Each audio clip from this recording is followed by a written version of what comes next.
नमस्कार मंडळी, मी पुंडलिक रामभाऊजी वैद्य, सेवानिवृत्ती तलाठी आणि माझं SRTचं हे 3रं वर्ष. बघा तुम्ही आता मशीननं सोयाबीन, तूर सोबतच फवारणी टोकन यंत्राद्वारे करीत आहे. आणि हे बघा तुरीचे तासात तुरीच्या अजून फांद्या दाखवत्या बांधल्या. हे बघा तुरीचे कचपट.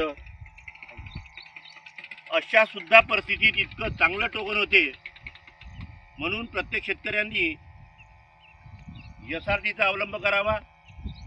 मी सुद्धा यापूर्वी परंपरागत शेती करत होतो, परंतु माझे मित्र डॉक्टर उमेश पोहदरे यांच्या सानिध्यात आलो. त्यांच्या मार्गदर्शनाखाली आज 3 वर्ष झाले माझी SRT शेती सुरू आहे.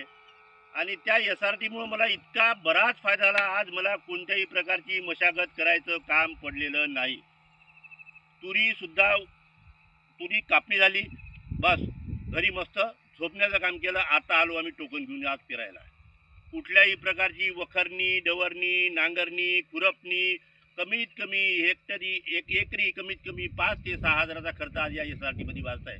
उत्पन्नाची अपेक्षा न करता पुढील काळात शेतकरी आनंदी व समृद्ध कसा राहील, या दृष्टिकोनातून आदरणीय चंद्रकांतदादा भळसावळे यांच्या मार्गदर्शनाखाली, तसेच उमेश भाऊ पोहदरे यांच्या नियंत्रणाखाली माझी शेती सुरू आहे.